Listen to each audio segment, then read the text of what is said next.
Hello all, welcome to my channel Shravana Karthikam. ఈరోజు 8వ రోజు, కార్తీక శుద్ధ అష్టమి.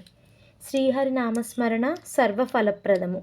వశిష్ఠుల వారు చెప్పినదంతా విని, మహానుభావ, తమరు చెప్పిన ధర్మములన్నిటినీ శ్రద్ధగా వింటిని. అందు ధర్మము బహు సూక్ష్మమనియు పుణ్యము సులభంగా కలుగననియు అది నదీ స్నానము, దీపదానము, ఫలదానము, అన్నదానము, వస్త్రదానం వలన కలుగును అని చెప్పితిరి. ఇట్టి స్వల్పధర్మముల చేతనే మోక్షము లభించుచుండగా వేదోక్తంగా యజ్ఞయాగాదులు చేసిన వాని పాపములు పోవునని మీ వంటి మునిశ్రేష్ఠులే చెప్పుచుందురు కదా. మరి తమరు ఇది సూక్ష్మములో మోక్షమని కనబర్చినందుకు నాకు అమితాశ్చర్యం కలుగుచున్నది. దుర్మార్గులు కొందరు సదాచారములు పాటించక వర్ణ సంకరులు రౌరవాది నరకహేతువులకు మహాపాపములు చేయువారు ఇంత తేలికగా మోక్షము పొందుట వజ్రపు కొండను గోటితో పెకలించుట వంటిది. కావున దీని మర్మమును విడమర్చి విపులీకరించమని ప్రార్థించుచున్నానని కోరెను. అంతటా వశిష్ఠుల వారు చిరునవ్వి నవ్వి, జనక మహారాజా, నీవు వేసిన ప్రశ్న సహేతుకమైనది. నేను వేదాంగములను కూడా పఠించితిని. వానిలో కూడా సూక్ష్మ మార్గములున్నవి. అవి ఏమనగా సాత్విక, రాజస, తామసములు అని ధర్మములు 3 రకాలు. సాత్వికమనగా దేశకాల పాత్రలు 3ను సమకూడిన సమయమున తత్వమను గుణము జనించి ఫలమంతయును పరమేశ్వరార్పితం గావించి మనోవాక్కాయ కర్మలచేనో నర్చిన ధర్మము. ఆ ధర్మమందు ఎంతయో ఆధిక్యత కలదు. సాత్విక ధర్మము సమస్త పాపములను నాశనమునర్చి పవిత్రులను చేసి దేవలోక భూలోక సుఖములు చేకూర్చును.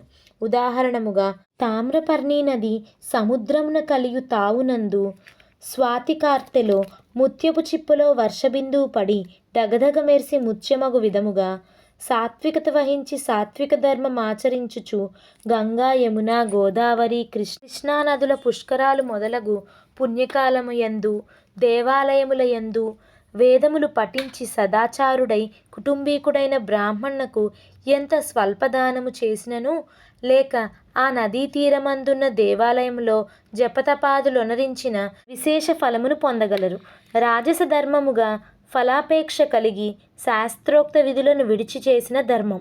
ఆ ధర్మం పునర్జన్మ హేతువై కష్టసుఖాలు కలిగించినది అగును. తామస ధర్మం అనగా శాస్త్రోక్త విధులను విడిచి దేశకాల పాత్రలు సమకూడునవి సమయమున డాంబికాచరణార్థం చేయు ధర్మం. ఆ ధర్మం ఫలమునీయదు. దేశకాల పాత్రలు సమకూడినప్పుడు తెలిసి గాని తెలియక గాని ఏ స్వల్పధర్మం చేసినను గొప్ప ఫలమునిచ్చును. అనగా పెద్ద కట్టెల గుట్ట చిన్న అగ్నికణములతో భస్మమగునట్లు శ్రీమన్నారాయణుని నామము తెలిసి గాని తెలియక గాని ఉచ్చరించిన వారి సకల పాపములు పోయి ముక్తి నొందుదురు. దానికొక ఇతిహాసము కలదు. అజామీలుని కథ.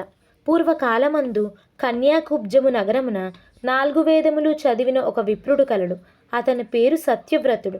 అతనికి సకల సద్గుణరాశియగు హేమవతి అను భార్య కలదు. ఆ దంపతులు అన్యోన్య ప్రేమ కలిగి అపూర్వ దంపతులని పేరు బడిసిరి.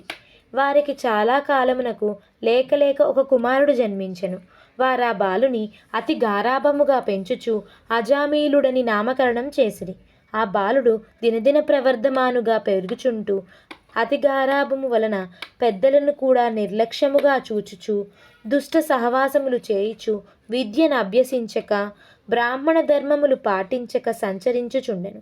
ఈ విధముగా నుండగా కొంతకాలమునకు యవ్వనము రాగా కామాంధుడై మంచి చెడ్డలు మరిచి యజ్ఞోపవీతమును త్రెంచి మద్యం సేవించుచు ఒక ఎరుకల జాతి స్త్రీని వలచి నిరంతరం ఆమెతో కామక్రీడల్లో తేలియాడుచు ఇంటికి రాకుండా తల్లిదండ్రులను మరిచి ఆమె ఎంటనే భుజించుచుండెను. అతిగారాభము ఎట్లు పరిణమించినదో వింటివా రాజా? తమ బిడ్డలపై ఎంత అనురాగమున్నను పైకి తెలియపరచక చిన్ననాటి నుండి అదుపాజ్ఞలతో ఉంచకపోయిన ఎడల ఈ విధంగానే జరుగును. కావున అజామీలుడు కులభ్రష్టుడు కాగా వాని బంధువులు అతన్ని విడిచిపెట్టిరి.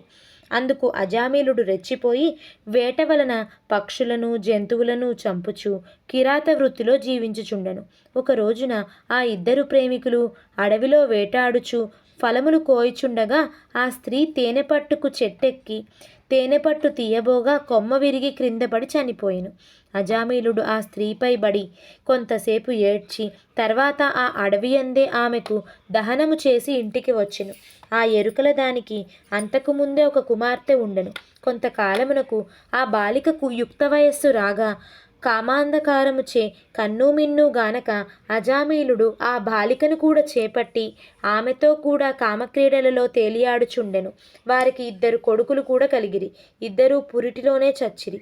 మరలా ఆమె గర్భము ధరించి ఒక కుమారుని కనెను.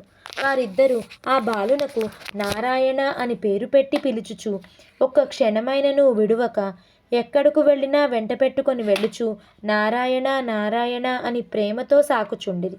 కానీ నారాయణ అని స్మరించిన ఎడల తన పాపములు నశించి మోక్షం పొందవచ్చునని అతనికి తెలియదు. ఇట్లు కొంతకాలము జరిగిన తర్వాత అజామీలునకు శరీర పటుత్వము తగ్గి రోగగ్రస్తుడై మంచం పట్టి చావునకు సిద్ధపడి ఉండెను. ఒకనాడు భయంకర ఆకారములతో పాసాది ఆయుధములతో యమభటులు ప్రత్యక్షమైరి. వారిని చూచి అజామీలుడు భయము చెంది కుమారునిపైనున్న వాత్సల్యం వలన ప్రాణములు విడువలేక నారాయణ నారాయణ అనుచునే ప్రాణములు విడిచెను. అజామీలుని నోట నారాయణ అను శబ్దం వినపడగానే యమభటులు గడగడా వణికిరి. అదే వేళకు దివ్య మంగళాకారులు శంఖ చక్ర గదాధరులు యగు శ్రీమన్నారాయణుని దూతలు విమానములో అచటికి వచ్చి, ఓ యమభటులారా, వీడు మావాడు, మేము వీనిని వైకుంఠమునకు తీసుకుని పోవుటకు వచ్చితిమి అని చెప్పి అజామీలుని విమానం ఎక్కించి తీసుకొని పోవుచుండగా యమదూతలు, అయ్యా మీరెవరు? వీడు అతి దుర్మార్గుడు. వీనిని నరకమున తీసుకొని పోవుటకు మేమిచ్చటకు వచ్చితిమి గాన వానిని మాకు వదులుడని కోరగా విష్ణుదూతలు ఇట్లు చెప్పదొడంగిరి. అష్టమాధ్యాయం 8వ రోజు పారాయణం సమాప్తం.